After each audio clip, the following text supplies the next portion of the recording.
क्या आपको थायराइड का प्रॉब्लम है? क्या आप थायरोनॉर्म लेते हैं, चाहे कितने भी माइक्रोग्राम्स लेते हों? हमें ये ज़रूरी नहीं है जानना कि थायराइड ऊपर जा रहा है या नीचे जा रहा है या नॉर्मल लेवल से कम है, 5 से कम है या 5 से ऊपर है।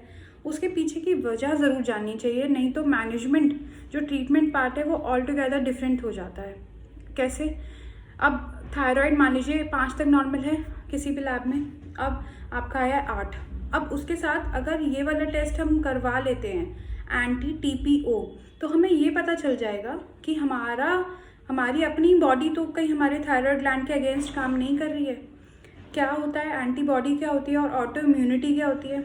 मान लीजिए हमारी अपनी ही सेना है, वो किसी और से लड़ने के लिए गई है और उल्टी होकर हमें ही तलवार चला दे या फिर गोलियां चला दे। तो इसी तरीके से अगर हमारी एंटीबॉडीज़ जो हमारी बॉडी में इसलिए घूमती हैं ताकि बाहर की बीमारियों से, बाहर की चीज़ों से हमें बचाए, वो हमारे अगेंस्ट ही अगर काम करना लग जाए तो उसको हम ऑटो इम्यूनिटी कहते हैं। इस ऑटो इम्यूनिटी से क्या होता है, जिस ऑर्गन के अगेंस्ट ऑटो इम्यूनिटी हुई है तो वो वाली आर्मी उसी ग्लैंड को या उसी ऑर्गन को अटैक करने लग जाती है।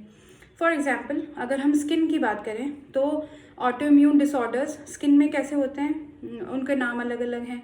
SLE मान लीजिए, ल्यूपस, उसमें क्या होता है, स्किन ही खराब है अपनी ही एंटीबॉडी की वजह से, फिर उसके डेफिनेटली टेस्ट होते हैं। ऐसे ही हमारे थायराइड ग्लैंड में क्या होगा, थायराइड ग्लैंड के अगेंस्ट हमारी एंटीबॉडी काम करेंगी।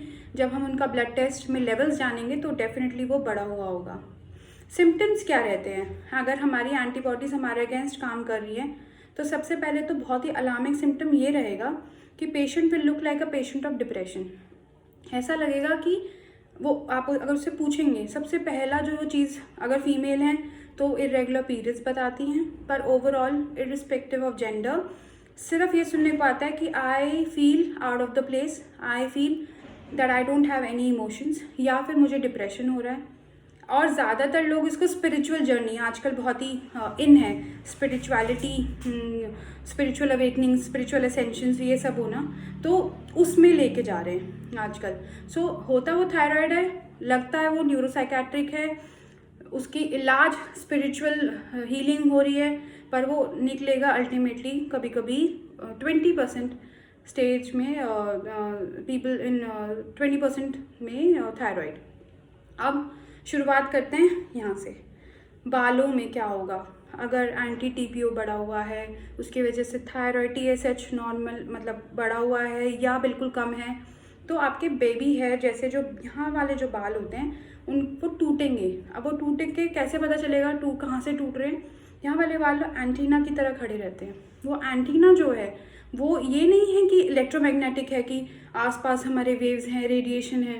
People are into lot of theories no.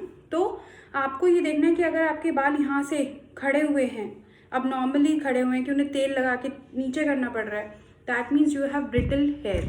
Brittle hair सबसे इम्पॉर्टेंट कारण आयरन, अगर आयरन कम नहीं है तो थायराइड, सीधा थायराइड सोच सकते हैं।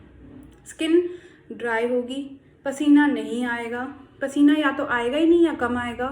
फिर यहाँ दिमाग पे आ जाइए, नीचे से दिमाग में इनेबिलिटी टू फोकस, आप फोकस नहीं कर पाएंगे। अब फोकस के लिए भी बहुत सारी चीज़ें जिम्मेदार होती हैं, iron, vitamin B12, folic acid, पर अगर थायराइड में हम सोचें तो inability to focus can be because of high levels of anti thyroid antibodies. अब उसके बाद और क्या, यहाँ पे थायराइड ग्लैंड का जो लोकेशन है हमारी बॉडी में वो ये है। तो चाहे वो गले में लंप ना दिखे, पर ऐसा लगेगा जैसे जब आप थूक सलाइवा को सॉलो कर रहे हैं तो कुछ अटक रहा है, जैसे कि कुछ छिलका अटक जाता है अंदर इनर वॉल ऑफ थ्रोट में, उस तरीके का कुछ अटक रहा है। तो आप सोचें, थायराइड की तरफ इशारा, वो बहुत अच्छा इशारा है पर वो नोटिस नहीं हो पाता है। तो डॉक्टर्स जब पूछते हैं तब पेशेंट ज़्यादातर ध्यान देते हैं कि आपको ऐसा कुछ हो रहा है, तो कहते हैं हाँ हो रहा है, then we go for thyroid testing. तो अगर आप खुद भी नोटिस करें कि जब आप थूक को गटकते हैं तब आपको कुछ अटका हुआ लगता है, एज इफ कुछ ब्लॉक है, अब धीरे धीरे और बाकी और सिम्टम्स क्या है, कॉन्स्टिपेशन रहना, क्रॉनिक कॉन्स्टिपेशन, बहुत सारे लैक्सेटिव, इसबगोल, फ्रूट्स, फाइबर सब लेने के बाद भी कॉन्स्टिपेशन बना हुआ है, और मूड स्विंग्स बहुत ज़्यादा हो रहे हैं, पीरियड्स इरेगुलर हैं, और पूरे शरीर में थोड़ी सी सूजन बनी हुई है। अगर ये सब हो रहा है, और एक और चीज़, अगर एंटीबॉडी बन रही है तो पहले बॉडी एकदम से एंटीबॉडी के अगेंस्ट हार नहीं मानती है। वो क्या करती है, थायराइड ग्लैंड को और एक्टिवेट करती है और उसमें से बहुत सारा TSH प्रोड्यूस करती है। उससे क्या होता है, पेशेंट जो है वो हाइपरथायरॉयडिज्म की तरफ जाता है। जब वो हाइपरथायरॉयडिज्म के TSH नहीं प्रोड्यूस करती है, सॉरी T3 T4 प्रोड्यूस करती है, जिसकी वजह से पेशेंट हाइपरथायरॉयडिज्म की जगह जाता है। तो एक टाइम होता है जब वो हाइपर का एक साइकिल और पेंडुलम होता है, उसके बीच में जूझ रहा होता है वो पेशेंट, एंड सडनली उसके बाद जब ग्लैंड का डिस्ट्रक्शन प्रॉपर हो जाता है तो वो हाइपो हो जाता है। तो ये जब आपका कभी भी थायराइड बढ़ा हुआ आ रहा है और आपको सिम्टम्स जो है वो मेंस्ट्रुअल और साथ में इस एरिया के आसपास ये वाले सिम्टम्स अगर लगे तो आपको एंटी TPO ज़रूर करवाना चाहिए। क्योंकि अगर आपका एंटी TPO पॉजिटिव है, बढ़ा हुआ है वैल्यूज़, तो उसकी ट्रीटमेंट अलग होगी। एक नॉर्मल हाइपोथायरॉयडिज्म की ट्रीटमेंट अलग होगी। नॉर्मल मतलब एक hyperthyroidism without anti TPO positive की ट्रीटमेंट अलग होगी। ज़्यादातर थायरोनॉर्म चलती रहती हैं लोगों की, क्योंकि आजकल काफ़ी लोग अपने आप ही गूगल से पढ़ के दवाइयाँ लेने लग गए हैं। But this is really important, do not miss it.